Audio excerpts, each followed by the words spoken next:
Bayangin lo lagi asik ngobrol sama pasangan, terus tiba-tiba dia ngomong, katanya di TikTok sih. Langsung dong rasanya kayak ditikam? Tapi ternyata fenomena ini bukan cuma masalah lo aja. Ini adalah fenomena psikologi massal yang lagi mengubah cara kita percaya satu sama lain. Dan ada data ilmiah yang bikin merinding. Menurut Reuters Institute Digital News Report 2026, hampir setengah penduduk Indonesia, 48%, lebih percaya informasi dari media sosial daripada sumber lain. Ini pertama kalinya media sosial mengalahkan TV dan website berita sebagai sumber berita utama secara global. Indonesia memimpin tren ini dengan lonjakan kepercayaan 8 poin dalam setahun. Dulu, orang Indonesia dapat berita dari TV dan koran. Tapi dalam 5 tahun terakhir, konsumsi berita lewat media sosial meledak. Pandemi jadi akseleratornya. Kini, TikTok, Instagram, dan Twitter jadi TV baru kita. Algoritma mereka tahu persis apa yang mau kita dengar, dan kita pun makin betah di dalam gelembung sendiri. Kenapa Indonesia lebih rentan? Psikologi budaya kolektif kita. Dari dulu, orang Indonesia percaya sama cerita yang menyebar dari mulut ke mulut. Dulu ke dukun, sekarang ke TikTok. Bedanya, dukun cuma satu orang, TikTok punya jutaan dukun digital yang siap memengaruhi kita setiap detik. Fakta kuncinya, algoritma media sosial dirancang untuk mengurutkan pengguna berdasarkan minat, lalu menyajikan konten yang memperkuat pandangan kita. Inilah echo chamber. Semakin lo percaya sesuatu, semakin banyak konten yang mengonfirmasi kepercayaan lo. Lo merasa benar, padahal mungkin itu hanya gelembung. Ini paradoks. Lebih dari setengah orang global pakai media sosial untuk berita, tapi kepercayaan pada platform rendah. Yang dipercaya adalah orangnya, influencer, teman, atau akun random yang kelihatan relatable. Di Indonesia, social proof sangat kuat. Jika seorang influencer ngomong A, kita cenderung percaya tanpa verifikasi. Miskonsepsi terbesar, kita pikir kita kritis. Padahal otak kita punya bias kognitif yang membuat kita lebih mudah percaya informasi emosional dan sensasional. Gosip TikTok dikemas dengan musik dramatis, ekspresi meyakinkan, dan judul bombastis. Otak kita dihack oleh format yang memicu dopamin. Bukan berarti semua info di TikTok salah.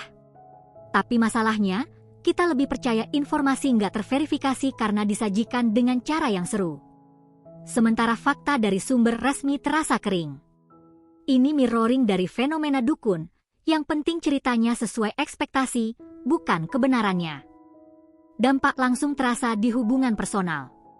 Banyak pasangan, teman, bahkan keluarga bertengkar gara-gara percaya hoax dari medsos. Contoh nyata, orang lebih percaya video viral soal parenting daripada saran orang tua sendiri. Gosip kini punya kekuatan memisahkan orang terdekat. Jangka panjang, ini lebih serius. Reuters menyebut, Unsettled Time, kepercayaan pada institusi terus menurun. Di Indonesia, ini bisa memicu polarisasi ekstrim. Orang terbelah dalam kelompok yang masing-masing percaya pada realitas versi medsos. Pemilu, isu kesehatan, semuanya bisa terdistorsi. Kita kehilangan common ground. Sudut pandang unik, kecenderungan percaya gosip punya akar evolusi. Nenek moyang kita yang cepat percaya informasi dari kelompok lebih bertahan hidup. Tapi sekarang, informasi palsu juga bisa bertahan karena disebar cepat. Otak kita belum siap dengan banjir informasi digital. Instagram dan TikTok exploit insting purba kita. Data lengkap, 54% orang global pakai media sosial sebagai sumber berita utama.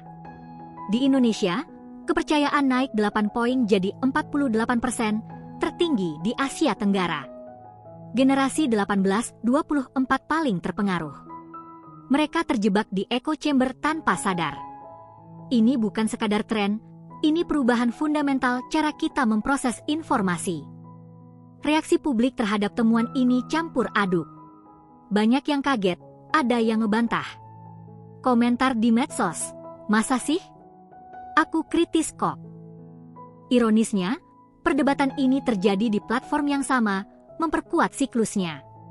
kita jadi objek dan subjek fenomena ini sekaligus. Kontroversi muncul, haruskah media sosial dibatasi? Atau ini masalah literasi digital?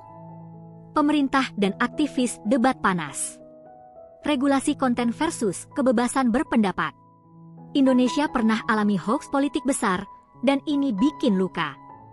Pertarungan aturan versus etika terus berlanjut. Studi kasus. Ingat, dukun pengganda uang yang viral di 2000-an? Banyak percaya karena testimoni. Sekarang versi modern, influencer tips investasi bodong. Terus mekanismenya sama, testimoni dan FOMO. Bedanya, dulu cuma dalam lingkup kecil, sekarang jangkauannya jutaan orang. Efeknya lebih destruktif. Twistnya, otak kita dirancang untuk memprioritaskan informasi sosial, gosip, karena itu penting untuk survival di masa lalu. Tapi sekarang, konten ringan seperti gosip artis atau drama tetangga mengelabui sistem reward otak. Ini evolutionary mismatch, mekanisme purba yang tidak cocok dengan dunia digital. Kesimpulannya, ini bukan soal bodoh atau pintar. Ini soal ekosistem digital yang mengeksploitasi kelemahan psikologis kita. Tapi kabar baik, sadar adalah langkah pertama. Lo sekarang udah sadar.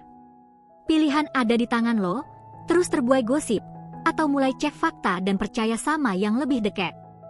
Gimana menurut lo? Pernah ngalamin hal serupa? Atau lo malah merasa lebih percaya TikTok daripada orang sekitar? Komen di bawah, dan share video ini ke temen lo yang suka scrolling TikTok mulu. Biar mereka juga tersadar. Jangan lupa subscribe, like, dan nanti